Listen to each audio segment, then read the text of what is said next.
नमस्कार, महाराष्ट्र के महानिर्णय में आपका स्वागत है। मैं हूं आपके साथ प्रीति रघुनंदन। महाराष्ट्र के मुख्यमंत्री देवेंद्र फडणवीस ने कहा कि राज्य के बड़े शहरों में नशीले पदार्थों के जाल पर नियंत्रण पाने के लिए सरकार ने कड़े कदम उठाए हैं। मुख्यमंत्री ने जानकारी दी कि वीजा खत्म होने के बाद भी अवैध रूप से रहने वाले और मादक पदार्थों की तस्करी करने वाले विदेशी नागरिकों को ढूंढकर वापस भेजने के लिए अब डायनेमिक इमिग्रेशन सिस्टम कार्यान्वित किया जाएगा। मुख्यमंत्री ने यह भी कहा कि नशीले पदार्थों की तस्करी में बार बार शामिल होने वाले अपराधियों पर मकोका के तहत कार्रवाई करने के निर्देश पुलिस आयुक्तों को दिए गए हैं। महाराष्ट्र में नागपुर शहर की बढ़ती आबादी और बाहरी इलाकों में तेजी से हो रहे शहरीकरण को देखते हुए कानून व्यवस्था को मजबूत करने के लिए भांडेवाड़ी में नए पुलिस स्टेशन का उद्घाटन किया गया। उद्घाटन अवसर पर मुख्यमंत्री देवेंद्र फडणवीस ने पुलिस विभाग से जनता के प्रति संवेदनशीलता से काम करने को कहा। मुख्यमंत्री फडणवीस ने कहा कि भांडेवाड़ी पुलिस स्टेशन की स्थापना से क्षेत्र के नागरिकों को त्वरित और प्रभावी पुलिस सेवाएं मिल पाएंगी। इससे अपराध नियंत्रण, कानून व्यवस्था बनाए रखने और आमजन में सुरक्षा की भावना को मजबूत करने में बड़ी मदद मिलेगी। राजमाता जिजाऊ बस सेवा की शुरुआत पर उप मुख्यमंत्री एकनाथ शिंदे ने कहा कि इन बसों के माध्यम से यात्रियों को अधिक सुलभ, सुरक्षित, आरामदायक और तेज यात्रा का अनुभव मिलेगा। ये सेवा यात्रियों के लिए मील का पत्थर साबित होगी। इस कार्यक्रम में उप मुख्यमंत्री सुनेत्रा अजीत पवार, परिवहन मंत्री प्रताप सरनाइक, राज्य मंत्री माधुरी मिसाल, मंत्रीगण, विधायक श्वेता महाले सहित अन्य जनप्रतिनिधि और निगम के वरिष्ठ अधिकारी उपस्थित थे। लोक भवन के दरबार हॉल में उपराष्ट्रपति की उपस्थिति में रतन टाटा महाराष्ट्र राज्य कौशल्य विश्वविद्यालय का प्रथम दीक्षांत समारोह संपन्न हुआ। इस अवसर पर राज्यपाल जिष्णु देव वर्मा, मुख्यमंत्री देवेंद्र फडणवीस और उप मुख्यमंत्री सुनेत्रा अजीत पवार मौजूद रहे।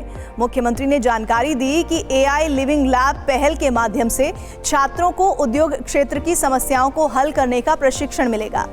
वहीं उप मुख्यमंत्री सुनेत्रा पवार ने प्रतिक्रिया देते हुए कहा कि कौशल विभाग की दक्ष और हाल ही में शुरू हुई महिमा योजनाओं के कारण राज्य में कौशल विकास के एक नए युग की शुरुआत हुई है। या सगळ्या गोष्टी जर आपल्याला अशाच पद्धतीने पुढे न्यायच्या असतील तर यात सगळ्यात महत्त्वाचं कौशल्य प्रशिक्षित अशा प्रकारचं ह्यूमन रिसोर्स हा महाराष्ट्रामध्ये तयार करणं गरजेचं आहे। स्टार्टअप इंडिया असो किंवा मेक इन महाराष्ट्र, तुमच्या प्रत्येक निर्मितीला, कल्पकतेला आणि कष्टाला वाव देण्यासाठी राज्य शासन सदैव तुमच्या पाठीशी खंबीरपणे उभा आहे। महाराष्ट्र में लोक भवन के दरबार हॉल में उपराष्ट्रपति CP राधाकृष्णन की उपस्थिति में 64वां जैन दीक्षा समारोह संपन्न हुआ। इस कार्यक्रम में राज्यपाल जिष्णु देव वर्मा, मुख्यमंत्री देवेंद्र फडणवीस और मंत्री मंगल प्रभात लोढ़ा सहित कई प्रमुख गणमान्य व्यक्ति उपस्थित थे। मुख्यमंत्री फडणवीस ने जैन समाज से महाराष्ट्र के प्राचीन मंदिरों के संरक्षण और जीर्णोद्धार के लिए आगे आने और पहल करने का आह्वान किया।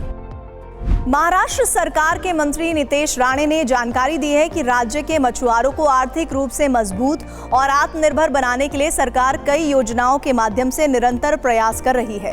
मंत्रालय में मछुआरों की समस्याओं और उनके समाधान को लेकर अलग अलग मछुआरा संस्थाओं के प्रतिनिधि के साथ एक महत्वपूर्ण बैठक आयोजित की गई थी। इस बैठक में मत्स्य पालन विभाग के वरिष्ठ अधिकारी भी उपस्थित थे।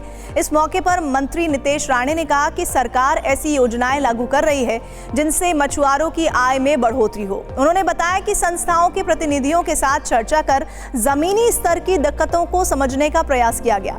नितेश राणे ने विश्वास जताया कि सरकारी प्रयासों के कारण राज्य का मछुआरा समुदाय अधिक सक्षम बनेगा और मत्स्य पालन व्यवसाय को एक नई दिशा मिलेगी। महाराष्ट्र की उप मुख्यमंत्री सुनेत्रा अजीत पवार ने महाराष्ट्र केसरी विजेता हर्षवर्धन सदगीर का अभिनंदन किया। उप मुख्यमंत्री ने हर्षवर्धन की सराहना करते हुए कहा कि उन्होंने अपनी जिद, ताकत और कौशल के बल पर महाराष्ट्र केसरी का खिताब जीता है। उप मुख्यमंत्री ने उपविजेता महेंद्र गायकवाड़ की भी तारीफ की और कहा कि उन्होंने अपने दमदार प्रदर्शन से कुश्ती प्रेमियों का दिल जीत लिया है। उप मुख्यमंत्री ने विजेता और उपविजेता दोनों को भविष्य के लिए शुभकामनाएं दी। ये प्रतियोगिता पुणे के वाघोली में आयोजित की गई थी। वाघोली में हुए इस आयोजन में कई रोमांचक और कड़े मुकाबले देखने को मिले। उप मुख्यमंत्री ने कार्यक्रम के भव्य और उत्कृष्ट नियोजन की भी सराहना की।